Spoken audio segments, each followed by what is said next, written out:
Today we'll look into real number system. Before we start, I have a good question to ask you.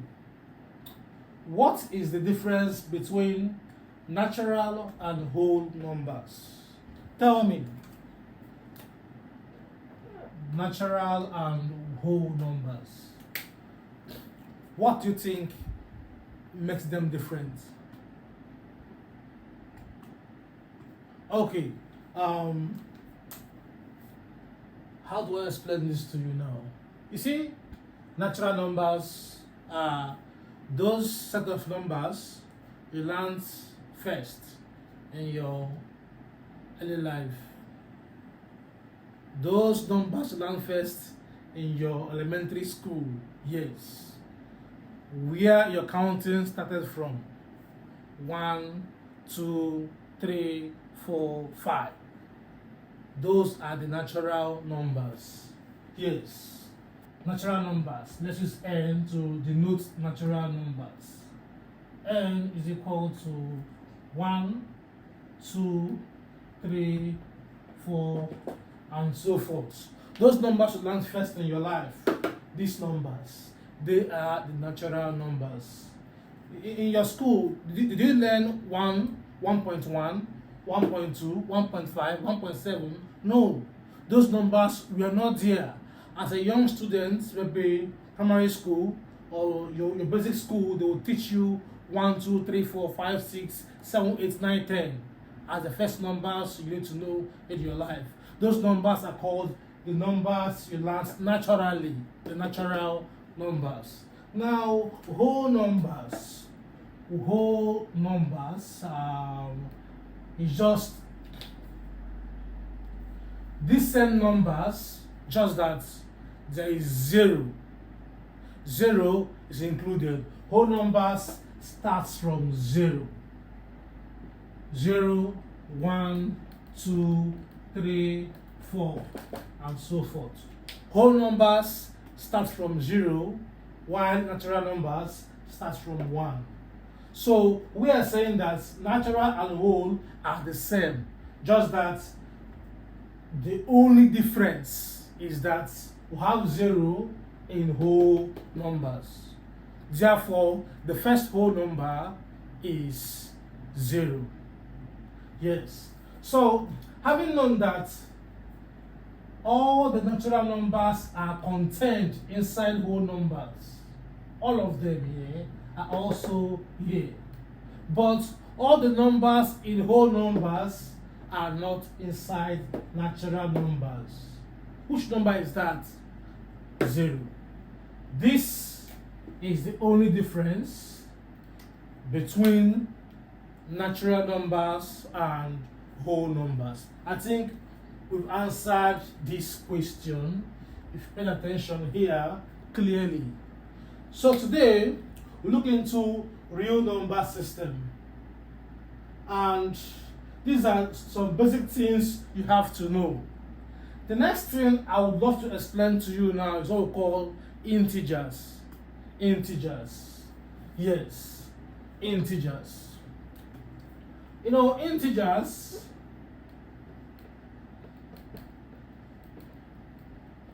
I know most of you, like you now, I know you've heard of this before, yes. But at times, you don't actually know what this thing means. Now is the best time to explain to you what we mean by integers. Now, integers are just like the whole numbers. Yes, they are just like the whole numbers. Just that integers can be negative. Yes, integers can be negative. -5, -4, 3, 5, and so forth. They are all integers. Whole numbers that can also be negative. These numbers, we are seeing the whole numbers, the negative part is also contained on integers. So we are saying that integers include both negative integers and positive integers. Let's use I to show integers.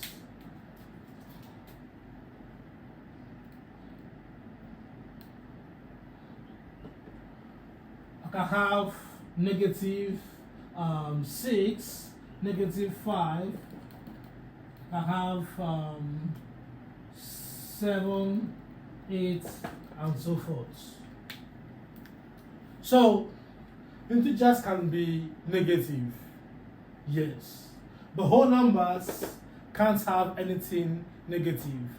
So integers, normally numbers should be counted from 0 down to infinity. But in our real life problem, we see that there are some problems that require us to use negative numbers. Just like somebody, I know it's not you, somebody now in your bank, you don't have money and you want to take loan. So when you take loan, your account becomes negative. You use negative integers to show your account balance. Or at times, your airtime, when you borrow airtime, you have to use negative to show that you are owing. So negative integers also play a vital role in our daily life activities. So quickly, I've shown you that integers are just whole numbers, but they can be negative. Also, we have what we call the rational numbers. Rational numbers. Let's use Q. These numbers can be expressed as fraction, that is A over B, something like this, where B is not 0. A over B, where B is not what? 0. So that's it. So quickly, I'll also show you example of rational numbers. For instance, examples. For instance, 5 over 3, 2 over 7, even 3. Yes, 3 is also rational. Yes, because 3 is like saying 6 divided by 2, fraction, where this is not 0. So 3, 4, 5, they are all rational numbers. In fact, almost all the numbers you know are all rational numbers. Not all though, just almost all you know are all rational numbers. So I am saying that all the numbers here are inside the whole numbers. All the numbers in the whole numbers, all here, are inside integers. And all the integers are inside rational numbers. Yes, I can have a negative fraction. I can have minus 6 over 3, which is minus 2, as rational numbers. So I'm saying that all integers are contained in rational numbers. So next we look into irrational numbers. Let's use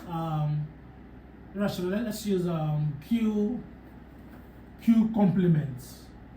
This I can also use like this Q complements to show irrational numbers. Now these ones are those numbers that can't be expressed as fractions. Those numbers that can't appear as a fraction. Example of these numbers is like sub 2. Yes. Sub 2 log 3. Yes. Pi. Yes. Exponential and so forth.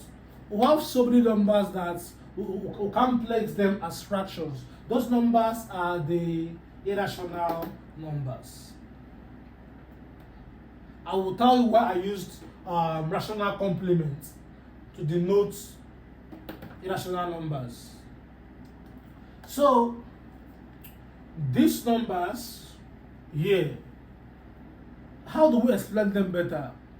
I am saying that these numbers, when we check the square root of 2,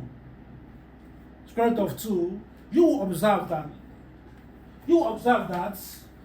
Let me show you. When you check the square root of 2,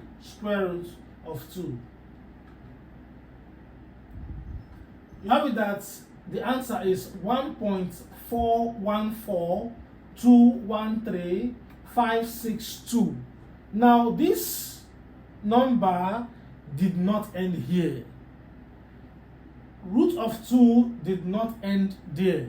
Now the square root of 2, the number is continuous. The digits do not end, just like pi. Pi is not only 3.142. Pi is a very long number with millions of digits. Yes. What am I saying? Irrational numbers do not end. Their digits do not end. They do not terminate. Pi, the pi you know, pi, if I press pi on calculator, if I check out the value of pi, shift here, pi is 3.141592,654. I am saying that pi did not end at 654. There are millions of digits after this 654, millions of digits. So pi is a number that is continuous. The digit is not just 3.142. It is continuous with millions of digits. So irrational numbers do not terminate, and they do not also repeat. They don't reoccur, they don't terminate. There are some decimals that reoccur. For instance, 0.23232323.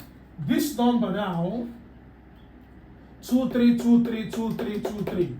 This number is rational. You can see that yes, it continued 2323. Yes, this number does not terminate, but you can see clearly that the 2323 keeps on reoccurring. In a case whereby the number keeps reoccurring, then it is rational. For it to be irrational, the number will not terminate. The number will not reoccur. But once the number reoccurs, it's irrational. Numbers terminate, irrational. That's it. So quickly, having known all this, I will go ahead and show you what we mean by the real number system. Before I go there, I want to summarize this for you. I want you to know that real numbers can either be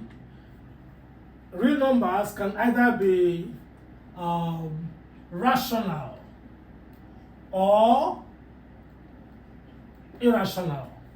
Real numbers can either be rational or irrational. You can't be here and be here. I am saying that if I have my rational numbers, number of elements in both rational and irrational will give us an empty set. Yes. This thing means there is no number that is rational at the same time irrational. Nothing overlaps here. Therefore, we have an empty set for the intersection of both rational and irrational. Now, as a real number, you must be either rational or irrational. If you're not here or here, you're not real. If you're not real, then you are complex. You are imaginary. I shall come to that. Just know that the summary of this class is to enable you know how these numbers are related, how the systems here work. So far, we've learned that naturals, all numbers here are contained inside, all numbers here are contained inside here. All numbers in whole are contained inside here. All numbers on integers are contained inside here. But there is no number rational that you can see that it is not irrational. So the union of these two numbers gives us the real numbers. So quickly, I will draw a tree of real number system for you to understand better. So here is the tree that shows us how the real number system is designed, how it works. So over here, we can see clearly that real numbers are divided into two. Real numbers is equal to rational or irrational. Yes. Now, having known this, remember that there's no number here that is here. Alright. And we've explained all these things already. Please take note of their symbols. Natural, whole, integers, rational, irrational. So with this, we can say that all the numbers here are inside here. All natural numbers are whole numbers, but not all whole numbers are natural numbers. All whole numbers are integers, but not all integers are whole numbers. Example, -5, -6, -7, they are not what? Whole numbers. Again, all integers are rational, but not all rational are integers. Who can tell me which number do you think is rational but not an integer? Yes, you are correct. 5/2 is correct. 2.5. 2.5 is rational but not an integer. You are correct. So tell me, which number do you think is rational but not irrational? 2. 2 is rational, but 2 is not irrational. Yes. So we've learned the real number system.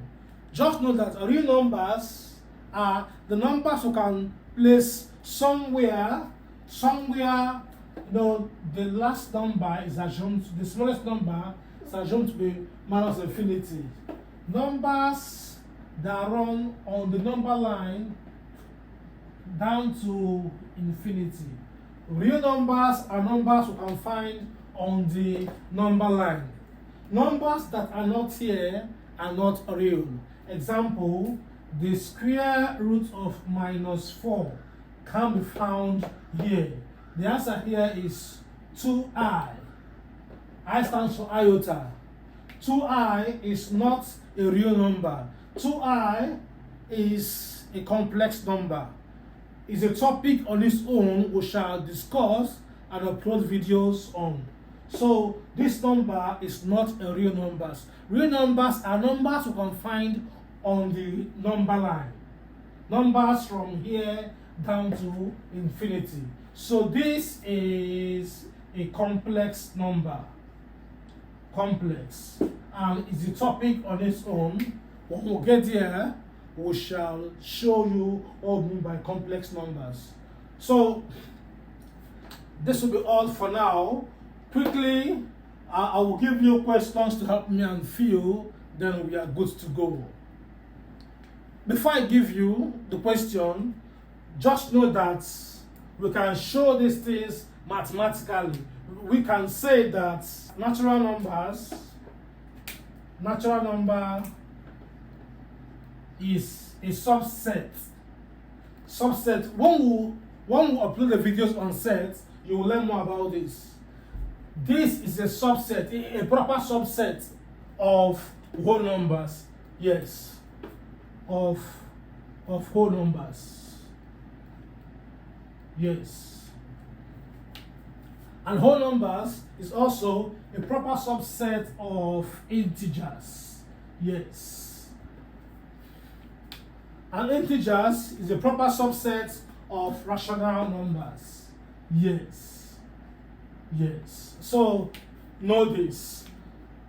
This is the meaning of this is that this is contained inside here, and this is contained inside here, and this one, all these are contained in real numbers. That is a summary of this class. The summary of this class. So quickly, we'll just go ahead and fill in the box. In the next one, I will draw to show you how they're all related. I know you know them already, but let's still take some more examples and consolidate this knowledge on real numbers system. So quickly, look at this diagram. I want us to fill these numbers, whether good stands for yes, whether yes or no. We use good or bad to show yes or no. Yes, no. So quickly, we'll fill all this place with the actual, with the truth statement. So let's check. Minus 2. Minus 2, is it a whole number? Whole number? No. Whole numbers are not negative. Irrational? Minus 2, irrational? No. Yes. No. Irrationals are not rational numbers. Yes. Irrational, no. Integer? Yes. Negative whole numbers are also integers. Yes. Rational? Yes. Minus 2 can be minus 6 over 3. Yes. It can be as a fraction. Yes. Natural? No. Natural starts from 1. 1, 2, 3, 4, 5, 6. There's no negative number that is natural. So we'll say no. So we're now on 5. Is 5 whole? Yes. 5 is whole. Yes. Is 5 irrational? No. Irrational do not terminate. 5 terminated. Just one number. Irrational, all of them, the numbers keep going. Does not terminate, does not reoccur. So 5 is rational because 5 terminated. 5 is not irrational. Integer, is 5 an integer? Yes. Whole numbers are also integers. Is 5 rational? Yes. 5 can be expressed as fraction. Provided you can be a fraction, you are rational. 5 can be 10 over 2. Yes. Natural, 5 is natural. The first numbers we learned is 1, 2, 3, 4, 5. 5 is natural. Root 2, is it a whole number? No. Irrational, yes. Root 2 will not reoccur. If you punch root 2 on calculator, reoccurring, no. Terminating, no. Root 2 continued, it does not stop. So root 2 is irrational, yes. Integer, no. In fact, once you are irrational, you are irrational, nothing else. Rational, no. Natural, no. 3 over 7 is a fraction. Is it a whole number? Is it a whole number? No. Thank you. Thank you. Yes. Is it irrational? 3 over 7, let's check. So 3 over 7 is 0.428. Let's write it down. We'll have that 3 over 7 is equal to 0.428 57 428 57 428. All right, as you can see, this number, the decimal I'm seeing here is reoccurring. 42857 42857 42857. So whenever your decimal reoccur, yes, is a fraction. Decimals that reoccur, yes, they are fraction. Just like 23 over 99. When we check out this, here we'll get 23 divided by 99. Here we'll have 0.23232323. This one also, the 23 is recurring. Whenever your decimal recurring, yes, it means that it's a fraction. But recurring, no. Terminating, no. Means it was irrational. These two conditions must be met. The two of them must be true before I can say it's irrational. But one of them, once you observe one of them, then it is rational. I hope this explains it better for you. So quickly, back to our box. Let's fill our box and call it a day. So we are saying that 3 over 7 is not irrational because it was recurring and it's a fraction. Integer, that is 3 over 7 integer, no, it's not. It's a fraction. Rational, yes. Fractions, yes. Natural, no. Once more, my name is Hoggett Emmanuel. Thank you for being part of this class. Like and subscribe.